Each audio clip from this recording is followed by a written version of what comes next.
Dear students, आज हम start कर रहे हैं unit first solid state. 11th class में हमने मैटर की 3 फिजिकल स्टेट के बारे में पढ़ा था। Solid, liquid, gas.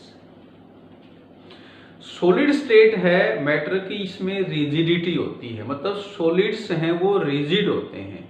Rigid means जिसकी शेप चेंज ना हो। लिक्विड और गैस क्या होते हैं? फ्लूइड। फ्लूइड किसे कहते हैं? जो फ्लो कर सके। रीजन क्या है इसका?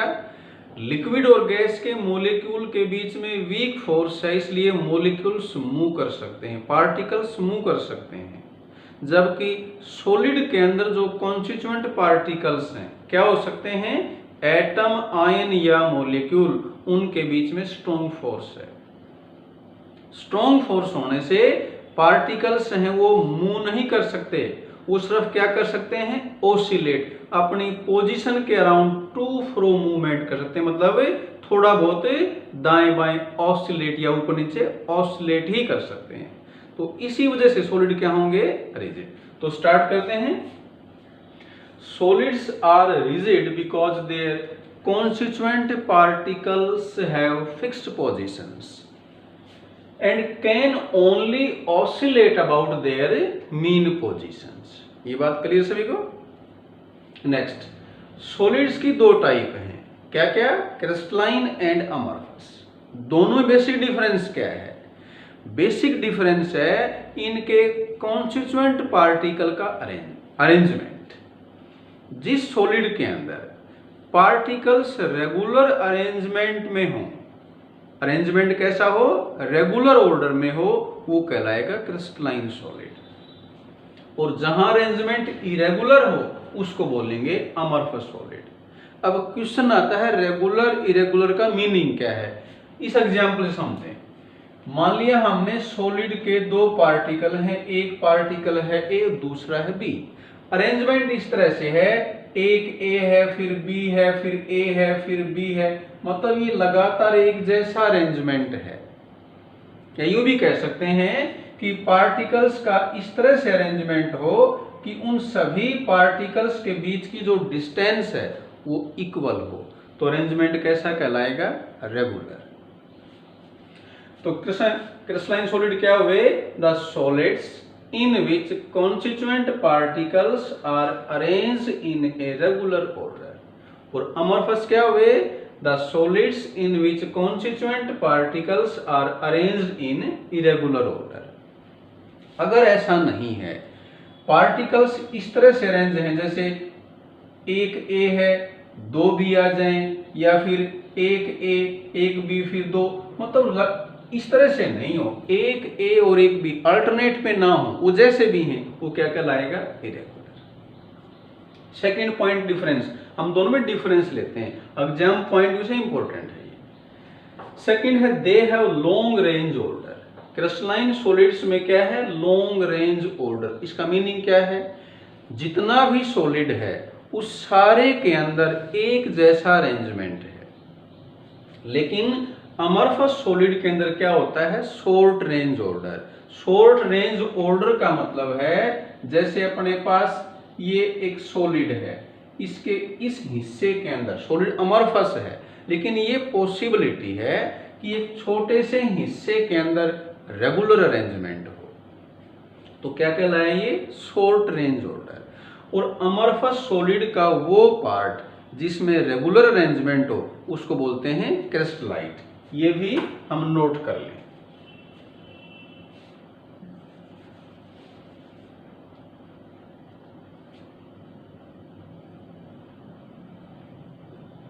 द क्रिस्टलाइन पार्ट ऑफ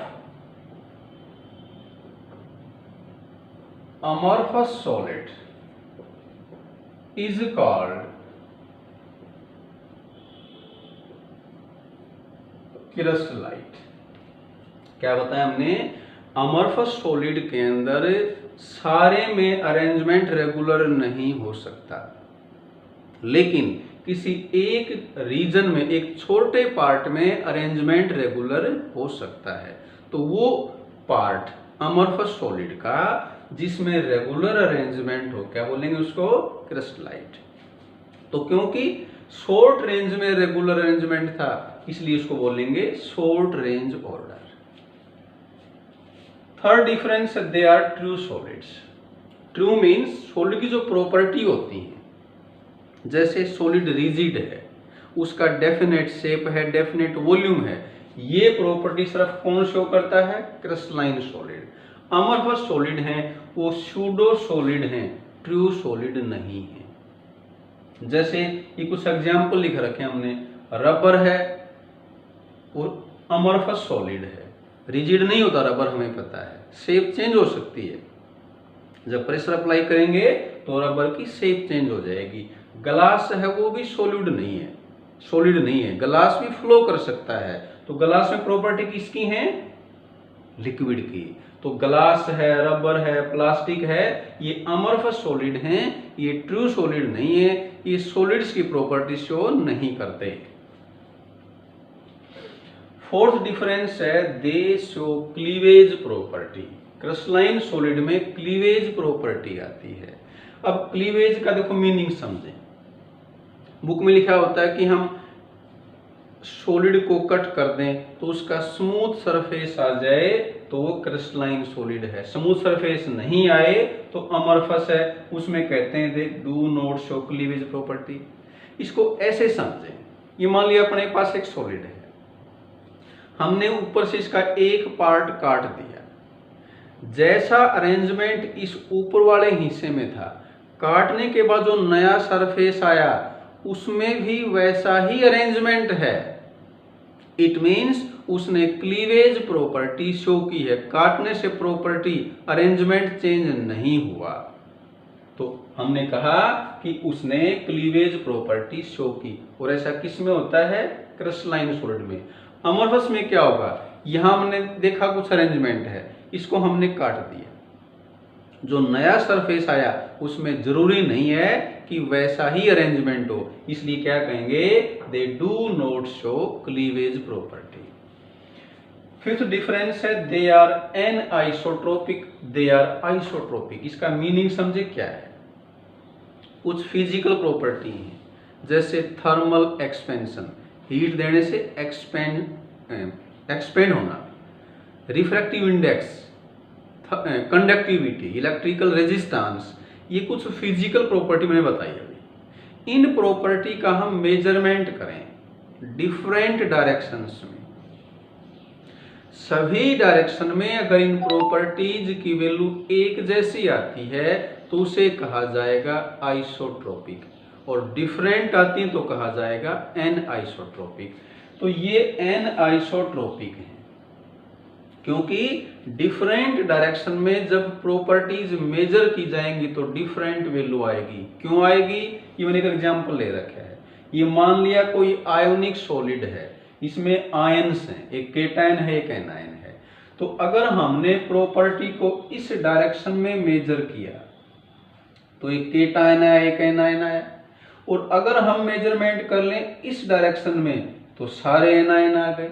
हम मेजरमेंट कर लें इस डायरेक्शन में तो तीनों जगह डिफरेंट प्रॉपर्टी आएंगी क्योंकि डिफरेंट पार्टिकल्स आए, इसलिए क्रिस्टलाइन सॉलिड क्या होंगे? N isotropic.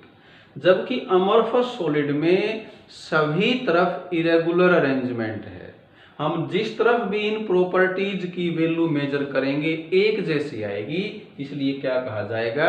आइसोट्रोपिक। नेक्स्ट है, they have sharp melting point. Sharp का मतलब है क्रिस्टलाइन सॉलिड का मेल्टिंग पॉइंट फिक्स होता है, उनकी एक डेफिनेट वैल्यू होती है। क्यों ऐसा? क्योंकि क्रिस्टलाइन सॉलिड के अंदर पार्टिकल्स में जो डिफरेंस है, जो डिस्टेंस, जैसे हमने अभी दिखाया, ये एक पार्टिकल है, ये दूसरा, ये तीसरा, तो इन सभी पार्टिकल में डिस्टेंस बराबर है, यानी कि एक जैसा फोर्स है। तो ब्रेक करने के लिए एक जैसी एनर्जी चाहिए, इसलिए वो एक ही टेम्परेचर पे मेल्ट हो जाएंगे।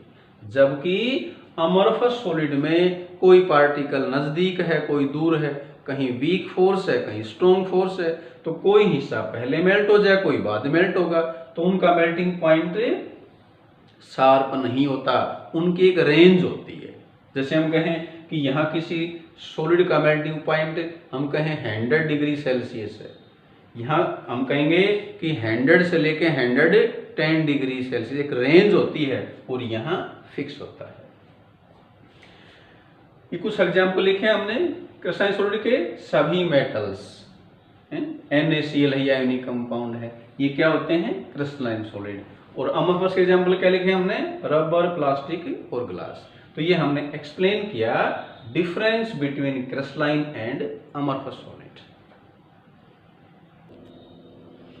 आगे स्टार्ट कर रहे हैं हम। एक क्वेश्चन एग्जाम में कई बार आता है ये, ग्लास को सुपर कूल्ड लिक्विड कंसीडर क्यों करते हैं? उसका रीजन है कि ग्लास है वो लिक्विड की तरह फ्लो करता है। क्या प्रूफ है इसका? जो ओल्ड बिल्डिंग्स हैं उनके अगर हम विंडो पेन्स, खिड़कियों के शीशे की थिकनेस मेजर करें तो बॉटम से थिकनेस ज्यादा दिखाई दे, ज्यादा अपीयर होगी, ज्यादा आएगी। तो इनिशियली जब हमने उसको लगाया होगा तो थिकनेस बराबर होगी, लेकिन एक टाइम के बाद हमने क्या ऑब्जर्व किया कि बॉटम से वो थिकनेस ज्यादा, बॉटम में थिकनेस इंक्रीज हो गई। तो बॉटम में थिकनेस इंक्रीज होने का मीनिंग है कि ग्लास ने फ्लो किया है, इंडिकेट करता ग्लास ने फ्लो किया है। तो अगर ग्लास फ्लो करता है तो वो सॉलिड नहीं है, क्या है वो लिक्विड है। इसलिए क्या बोलते हैं उसको? Super cooled liquid. हमें पता है लिक्विड को कूल कर देंगे तो क्या बन जाएगा? सॉलिड। तो उसके सिमिलरिटी की वजह से इसको क्या बोल दिया? Super cooled liquid. अब नेक्स्ट आता है हम क्रिस्टलाइन सॉलिड को अमरफस में कन्वर्ट कैसे करें और अमरफस को क्रिस्टलाइन में कन्वर्ट कैसे करें। ये मैंने एग्जाम्पल लिखा क्वार्ट्ज। क्वार्ट्ज सिलिकेट होता है, इसका फार्मूला SiO2 है। ग्लास है, इसका फार्मूला भी SiO2, दोनों सिलिकेट्स हैं। फर्क क्या है? क्वार्ट्ज के अंदर, ये वॉचेज में यूज होता है, क्वार्ट्ज के अंदर पार्टिकल्स का रेगुलर अरेंजमेंट है, जबकि ग्लास के अंदर इरेगुलर अरेंजमेंट है। तो ये एक दूसरे में इंटर कन्वर्ट कैसे किए जा सकते हैं? अगर हम किसी क्रिस्टलाइन सॉलिड को मेल्ट कर लें, ये थोड़ा ध्यान दें, ये नीचे वाला एरो है ये लेफ्ट से राइट की तरफ है, मतलब क्रिस्टलाइन को अमरफस में कन्वर्ट कैसे करते हैं वो बता रहा है। हम किसी क्रिस्टलाइन सॉलिड को मेल्ट कर लें और मेल्ट करके उसको एकदम से कूल कर दें तो इससे क्या फर्क पड़ेगा? जो पार्टिकल पहले रेगुलर अरेंजमेंट में प्रेजेंट थे, अब उनका अरेंजमेंट कैसा हो जाएगा? इरेगुलर। हालांकि इसको हम मेल्ट कर लें और अपने आप कूल होने दें तो पार्टिकल उसी पोजीशन को दोबारा गेन कर लेंगे जो मेल्टिंग से पहले थी, लेकिन एकदम से कूल करने से पार्टिकल को टाइम नहीं मिलेगा, वो जिस जगह है वही रह जाएंगे। तो रेगुलर से अरेंजमेंट कैसा हो गया? इरेगुलर। तो क्रिस्टलाइन को अगर अमरफस में कन्वर्ट करना हो तो क्या करें? By rapidly cooling the molten state. अपने से पूछें कि क्वार्ट्ज को ग्लास में कन्वर्ट कैसे करें, तो यही लिखेंगे कि क्वार्ट्ज को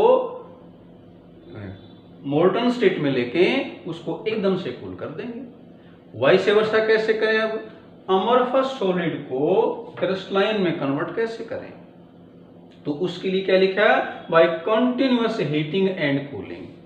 अगर हम अमरफस सॉलिड को लगातार हीट करते रहें, कूल करते रहें, तो अमरफस सॉलिड के अंदर भी क्रिस्टलाइन करैक्टर आ जाएगा। और इसका अपने पास प्रूफ है। जो ग्लास होते हैं, विंडो पेन जैसे बताया हमने, उसमें एक टाइम के बाद मिल्कीनेस आ जाती है। इनिशियली जो हमने ग्लास लगाए थे विंडो में वो ट्रांसपेरेंट थे, लेकिन एक लॉन्ग टाइम के बाद उसमें क्या होगा? मिल्कीनेस आ जाएगी। तो मिल्कीनेस का आना क्लियरली इंडिकेट करता है कि अब उसमें क्रिस्टलाइन करैक्टर आ गया। ये भी एक बार क्वेश्चन पूछा गया था, मिल्कीनेस क्यों होती है? Milkiness in glass is due to crystallisation. और क्यों आई? दिन में ग्लास हीट हो गया, रात को कूल हो गया, तो ये कंटिन्यूअस चलता रहेगा, हीटिंग एंड कूलिंग। इसको एनीलिंग बोलते हैं। तो इस एनीलिंग की वजह से अमरफस सॉलिड कन्वर्ट हो जाता है किसमें, क्रिस्टलाइन में। आगे स्टार्ट कर रहे हैं टाइप्स ऑफ क्रिस्टलाइन सॉलिड। इसकी 4 टाइप्स हैं। स्टार्ट करते हैं first type, ionic solid. Ionic solid के कॉन्स्टिट्यूएंट पार्टिकल क्या होते हैं, ions, cations, anions. In ion के बीच में फोर्स क्या होता है, इलेक्ट्रोस्टैटिक फोर्स, या क्या कहते हैं उसको, आयोनिक बॉन्ड। और इसके एग्जांपल्स क्या हैं, जैसे NaCl है, KCl है। अब इन कंपाउंड्स की प्रॉपर्टी क्या है, आयनिक सॉलिड्स के अंदर जैसे हमने बताया आयन के बीच में कौन सा फोर्स है, इलेक्ट्रोस्टैटिक फोर्स, एक स्ट्रॉन्ग फोर्स है। इसी वजह से आयोनिक सॉलिड हार्ड होते हैं और उनका मेल्टिंग पॉइंट भी हाई होता है। मेल्टिंग पॉइंट क्या है, आयन के बीच में जो फोर्स है उसको ब्रेक करने के लिए जो एनर्जी सप्लाई करते हैं वही मेल्टिंग पॉइंट है।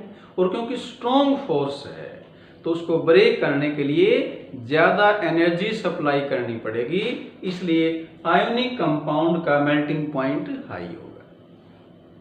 आयोनिक कंपाउंड सॉलिड स्टेट में इलेक्ट्रिसिटी के बैड कंडक्टर हैं, लेकिन मोल्टन स्टेट में दे आर गुड कंडक्टर। उसका रीजन क्या है, सॉलिड स्टेट में आयन के बीच में स्ट्रॉन्ग फोर्स है, इसलिए ये आयंस मूव नहीं कर सकते। जबकि करंट क्या है, फ्लो ऑफ चार्ज, तो सॉलिड स्टेट में ये आयन फ्लो नहीं कर सकते, इसलिए क्या है, बैड कंडक्टर। जबकि मोल्टन स्टेट के अंदर क्या होता है, आयन के बीच फोर्स वीक हो जाता है और वीक होने से आयंस मूव कर सकते हैं, इसलिए मोल्टन स्टेट में आयोनिक सॉलिड से इलेक्ट्रिसिटी को कंडक्ट करते हैं। क्वेश्चन एग्जाम में कई बार पूछ लेते हैं। तो ये हमने किसके बारे में बताया, about properties of ionic solids. Next आता है कोवलेंट सॉलिड, इसको नेटवर्क सॉलिड भी कहा जाता है। इसके कॉन्स्टिट्यूएंट पार्टिकल क्या हैं, atoms, mainly non metal atoms. और इन नॉन मेटल एटम्स के बीच में फोर्स क्या है, कोवलेंट बॉन्ड। और कोवलेंट कंपाउंड के एग्जाम्पल क्या हैं, डायमंड है, ग्रेफाइट है, सिलिकॉन कार्बाइड है, ये कोवलेंट सॉलिड है। थर्ड टाइप है मेटालिक सॉलिड। इसके कॉन्स्टिट्यूएंट पार्टिकल्स हैं मेटल कैटायंस, उसको कर्नल्स भी कहते हैं, और इलेक्ट्रॉन्स। और इनके बीच में जो फोर्स है, देखो इस तरह से देखें इसको हम, ये मान लिया अपने पास एक मेटल है, मेटल के एटम इलेक्ट्रॉन्स को लूज कर देते हैं। इलेक्ट्रॉन लूज होने से क्या होगा, ये मेटल के एटम केटायन में कन्वर्ट हो जाएंगे। तो ये जो मेटल के केटायन है ये क्या है, कर्नल्स। और इन मेटल केटायन को जो फोर्स बाउंड करता है उसको कहा जाता है मेटालिक बॉन्ड। और ये मेटल केटायन आपस में किसके थ्रू बाउंड हैं, थ्रू इलेक्ट्रॉन्स। अब इनकी प्रॉपर्टीज क्या क्या हैं, एग्जाम्पल क्या है इसके पहले देखें, सभी मेटल्स और अलॉयज, ये किस में आते हैं, मेटालिक सॉलिड में। प्रॉपर्टी क्या मेटल की, ये इलेक्ट्रिसिटी के गुड कंडक्टर हैं, हीट के गुड कंडक्टर हैं, ये मेलिएबल हैं, इनको हम शीट्स में कन्वर्ट कर सकते हैं, डक्टाइल हैं, इनको वायर में कन्वर्ट कर सकते हैं। तो ऐसा क्यों है, हम इनको फोर्स अप्लाई करके इनकी शेप चेंज क्यों कर सकते हैं, उसका कारण क्या है, जैसे हमने एक हिस्से पे स्ट्राइक किया तो क्या होगा, ये मेटल केटायन अपनी पोजीशन को चेंज कर लेगा, और पोजीशन चेंज करने के बाद भी क्रिस्टल डिस्ट्रॉय नहीं होगा। उसका कारण क्या है, क्योंकि इसके अंदर इलेक्ट्रॉन्स हैं जो अपनी पोजीशन को चेंज कर लेंगे। इसी वजह से जो मेटालिक सॉलिड्स हैं, जो मेटल्स हैं, वो क्या होती हैं, मेलिएबल। तो ये हमने 3 टाइप्स के बारे में बताया। और फोर्थ टाइप है क्रिस्टलाइन सॉलिड की, मोलिकुलर सॉलिड। इसके कंस्टिट्यूएंट पार्टिकल मोलिक्यूल्स हैं, और क्योंकि मोलिक्यूल्स के बीच में 3 तरह के फोर्स होते हैं, इसलिए मोलिकुलर सॉलिड को फर्दर 3 टाइप्स में क्लासिफाई किया गया है। फर्स्ट टाइप है non polar molecular solid. Molecules दो तरह के होते हैं, पोलर और नॉन पोलर। तो अगर किसी सॉलिड के मोलिक्यूल्स नॉन पोलर हैं, उसके constituent particle non polar molecules हैं, तो उसे कहेंगे non polar molecular solid. Non polar molecules में क्या होता है, डिस्पर्सन फोर्स, उसको लंडन फोर्स भी कह सकते हैं। इसके एग्जाम्पल हैं I2 आयोडीन है, ड्राई आइस है, H2 है। मतलब जो मोलिक्यूल एक जैसे एटम से बनते हैं उनको नॉन पोलर बोलते हैं। नोबल गैसेज हैं, ये मोनो एटॉमिक मोलिक्यूल्स हैं, ये भी नॉन पोलर हैं। तो इनको सॉलिडिफाई करेंगे तो ये किस कैटेगरी में आएंगे, नॉन पोलर मोलिकुलर सॉलिड। एक बार ये पोलर नॉन पोलर का डिफरेंस समझ लें। जैसे अपने पास आयोडीन का मोलिक्यूल है, दो आयोडीन एटम के बीच में कोवलेंट बॉन्ड है, कंफ्यूजन ना हो कि कोवलेंट बॉन्ड है। हम बात कर रहे हैं मोलिक्यूल के बीच में, दो आयोडीन के बीच में, इनके बीच में फोर्स कौन सा है, डिस्पर्सन। हम विद इन आई की बात नहीं कर रहे, हम बात कर रहे हैं दो डिफरेंट मोलिक्यूल्स में। तो I2 के बीच में फोर्स क्या होगा, डिस्पर्सन। डिस्पर्सन फोर्स कहाँ होता है, नॉन पोलर के केस में। तो हम बता रहे हैं कि नॉन पोलर क्यों है। ये जो लाइन होती है ये एक इलेक्ट्रॉन का पेयर है, हमें पता है covalent bond by sharing of electron बनता है। तो इस पेयर को दोनों एटम अट्रैक्ट करेंगे, दोनों की इलेक्ट्रोनेगेटिविटी सेम है, तो पेयर बीच में रहेगा, किसी पे कोई चार्ज नहीं आएगा। अगर ये डिफरेंट एटम होते, जैसे मान लो HCl होता, तो क्योंकि क्लोरीन की इलेक्ट्रोनेगेटिविटी ज़्यादा है तो HCl के बीच में जो शेयर्ड पेयर है वो Cl की तरफ डिस्प्लेस हो जाएगा। जिसकी तरफ ये पेयर जाएगा उस पर स्लाइट नेगेटिव चार्ज और दूसरे पे स्लाइट पॉजिटिव चार्ज, तो इसमें पोल्स बन गए। तो जिस मॉलिक्यूल में पोल्स बनते हैं वो पोलर, और जहां पोल्स ना बने, जहां चार्ज ना आए, वो नॉन पोलर। तो ये सारे नॉन पोलर हैं। अब तुम कहोगे कि CO2 नॉन पोलर कैसे है, वहां तो डिफरेंट एटम्स हैं, तो उसको ऐसे समझें, ये CO2 की शेप है, हालांकि इसमें दो डिफरेंट एटम हैं, दोनों बॉन्ड की अपनी डाइपोल मोमेंट है। डाइपोल मोमेंट कहां से कहां होती है, पॉजिटिव से नेगेटिव। तो यहाँ दोनों बॉन्ड की डाइपोल मोमेंट है लेकिन ऑपोजिट डायरेक्शन में है। जितनी डाइपोल मोमेंट इस बॉन्ड की है उतनी ही इसकी है, ये इस तरफ है, ये इस तरफ है। तो ऑपोजिट डायरेक्शन होने की वजह से इसकी नेट डाइपोल मोमेंट कितनी आ जाएगी, 0। तो जिस मॉलिक्यूल की डाइपोल मोमेंट 0 क्या होता है, नॉन पोलर। इसलिए CO2 है, ये भी नॉन पोलर है। तो ड्राई आइस भी किस कैटेगरी में आएगा, नॉन पोलर। सेकेंड टाइप है पोलर मोलिकुलर सॉलिड। यहाँ कंस्टिट्यूएंट पार्टिकल होंगे पोलर मोलिक्यूल्स। जैसे बताया अभी हमने HCl पोलर मोलिक्यूल है, तो HCl है, SO2 है, ये किस कैटेगरी में आएंगे, पोलर मोलिकुलर सॉलिड में। और पोलर मोलिकुलर सॉलिड में जो फोर्स है वो क्या है, डाइपोल डाइपोल इंटरेक्शन। ये इस तरह से है, ये अपने पास दो HCl के मोलिक्यूल हैं, ये डाइपोल हैं। डाइपोल का मतलब इनमें दो पोल्स हैं। तो इन दो डाइपोल के बीच में जो फोर्स है, इसका नेगेटिव एंड, इसका पॉजिटिव एंड उनके बीच में जो इंटरेक्शन है उसको बोलते हैं डाइपोल डाइपोल इंटरेक्शन। और थर्ड टाइप है हाइड्रोजन बॉन्डेड मोलिकुलर सॉलिड। तो यहाँ भी मोलिक्यूल्स हैं, जो कॉन्स्टिट्यूएंट पार्टिकल्स हैं वो पोलर मोलिक्यूल्स हैं। यहाँ फोर्स कौन सा है, हाइड्रोजन बॉन्ड है। एग्जाम्पल इसके आइस है, HF है, अमोनिया है। इन केस में हाइड्रोजन बॉन्ड है। Hydrogen bond dipole dipole interaction को ही कहते हैं। किस केस में, अगर ये 3 एटम हों H के साथ, कौन कौन से एटम, FON, फ्लोरीन, ऑक्सीजन और नाइट्रोजन। अगर ये 3 एटम H के साथ लिंक हैं तो उस केस में जो डाइपोल डाइपोल इंटरेक्शन है उसी को क्या बोलते हैं, हाइड्रोजन बॉन्ड। तो जिन मॉलिक्यूल्स में हाइड्रोजन बॉन्ड आएगा उसको क्या कहा जाएगा, हाइड्रोजन बॉन्डेड मोलिकुलर सॉलिड। तो ये हमने एक्सप्लेन किया अबाउट टाइप्स ऑफ सॉलिड और टाइप्स ऑफ क्रिस्टलाइन सॉलिड। आज के लेक्चर में इतना ही करेंगे। Thank you.